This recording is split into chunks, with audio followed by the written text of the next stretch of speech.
Yo, what's going on, guys? Mush back at it with another video. Want to talk about a couple of different things in this video. The new Humble Monthly has been revealed, and then we also got unlocks for the Humble Monthly that was going on, so I want to go over that. The new Humble Monthly, just quickly, is quite good. It seems like a lot of people are pleased with that. You got 3 early unlocks, and it's quite a diverse lineup of games, even though they're not super marquee. Still think it's pretty good. Also, I want to go over Steam's top sellers list of 2018 so far. I believe they've been doing this every year, but they divide up top sellers by platinum, gold, silver, and bronze, and they just categorize games into that. We don't have an official ranking, but I want to take a look at where some of these games ended up. And then I also want to go over some game announcements from Spike Chunsoft. These are guys that I'm a big fan of. They've done the Danganronpa games, and they've done the Zero Escape games, and they're bringing some other games over to PC. Not games that are going to be for absolutely everyone, but games that are very much up my alley. Seems like I've opened up a lot of these games to a lot of you guys. I'll go over those at the end of this video, since I know a small percentage of you will be into that. First, let's go over the new Humble Monthly. The early unlock will get you the Escapists 2, A Hat in Time, as well as Conan Exiles. That's pretty good. A Hat in Time is a great game. I've heard great things about the Escapists 2. Conan Exiles is a very popular game. It has a mixed reception on Steam,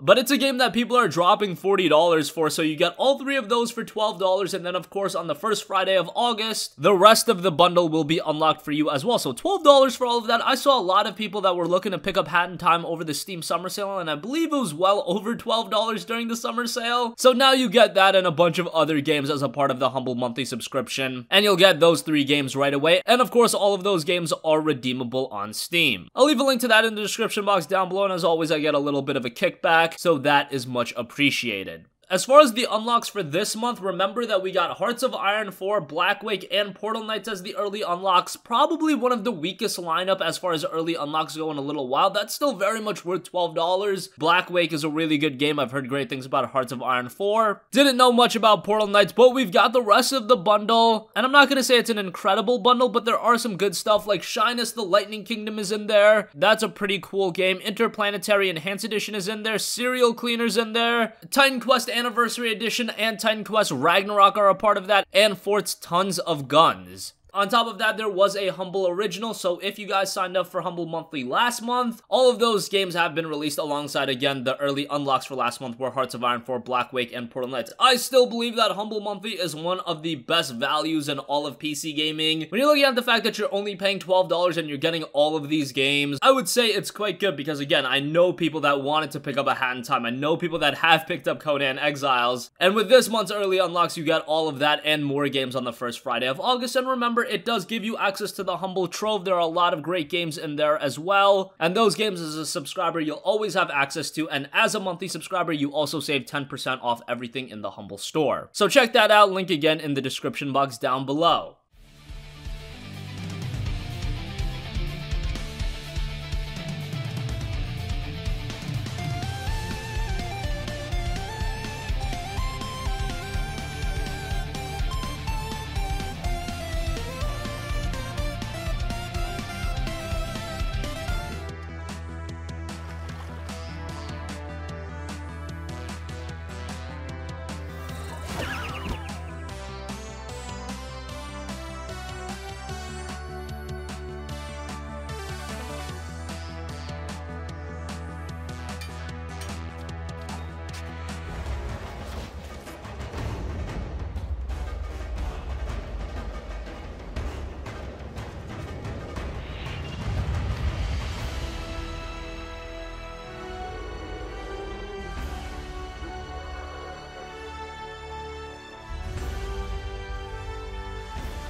Moving on from that, I want to take a look at Steam's top sellers. This gives me a good idea of what games are really resonating with gamers.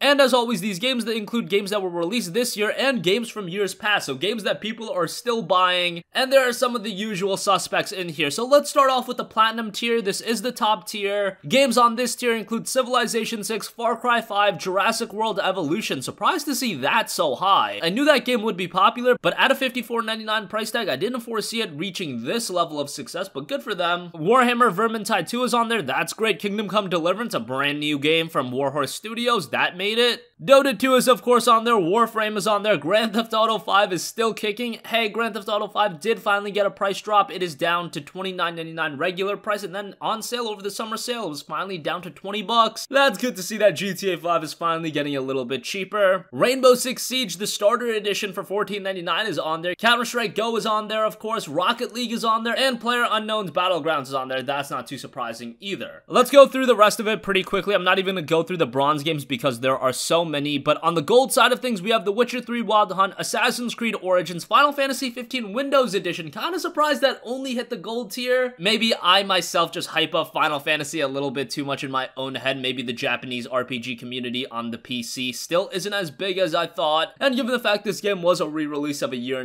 old game, maybe my expectations were a little too lofty, but it still hit the gold tier. Black Desert Online made it. Divinity Original Sin 2 only made it to gold. That's kind of surprising, but Original Sin 2 is heralded as one of the best RPGs of all time. Personally, I still haven't checked it out. It was 20% off over the summer sale. I still didn't pick it up, but hey, I'm sure Larian Studios are happy with how that game's performing. Total War Warhammer 2 made it. Ark Survival Evolve, of course, made it. The Elder Scrolls Online, Dragon Ball FighterZ, Stellaris, Path of Exiles, and then Subnautica round out the gold category. Quickly to go through the silver category, not a lot of new releases here, but we have City Skylines, The Forest, Dark Souls 3, Slay the Spire, Fallout 4, Frostpunk. That was a brand new game made by the guys that did This War of Mine. Arma 3 was silver. Ghost Recon Wildlands was silver. Raft made it to the silver tier. That game has been gaining a lot of hype. Human Fall Flat, Team Fortress 2, Nier Automata made it to silver still. That's pretty cool. Euro Truck Simulator 2, Dead by Daylight, War Thunder, Project X, and then Dying Light round out the silver tier. And then bronze, a bunch of games in there. Vampire is actually one of the surprising games that only made it to bronze. Thought that game had a little bit more hype surrounding it. I personally am really enjoying it. Haven't completed it yet. I'm about halfway through to it, but I've really enjoyed my time with Vampire. XCOM 2, and a bunch of other games round out the bronze tier. So I always like to look at the top selling Steam games to see how games are performing commercially. It looks like games like Kingdom Come Deliverance did really well. Jurassic World Evolution, again, that was pretty surprising to me. Warhammer Vermintide 2, the first game got a really positive reception, so it looks like that carried over into the second game. I think a lot of people checked out FF15 as it was on sale as a part of the summer sale, 50% off for $24.99, so maybe after that sale it could be bumped up to the platinum tier. Divinity Original Sin 2, I think a lot of people are holding out on picking that game up because it is $45. And just because of the presentation of that game, it's just not that big budget open world RPG like a Kingdom Come Deliverance. It's presented in a different style, but that's definitely a game that I want to check out very soon. And I've only heard positive things about that game. Frostpunk making it to silver is really nice. They need to add some depth to that game, but it could turn out to be something really, really good in the next few months. I'll leave a link to the top sellers page in the description box down below, so if you want to have a look for it yourself, there you go. And finally, I do want to take a look at a couple of games that Spike Chunsoft announced from the Anime Expo 2018. These games are going to be super niche, but these games are so good that I feel like it's my duty to get the word out about these titles. Spike Chunsoft, of course, brought us the Danganronpa games, the Zero Escape games, a lot of great narrative-driven games, and I know that some of you guys in the comment section, whenever I talk about these games, you give me a lot of credit because not a lot of people do. So hey, I want to be one of those guys on YouTube that brings the light to a lot of these games that are smaller, but definitely deserve a lot of your attention. So what they announced, 428 Shibuya Scramble is coming in September.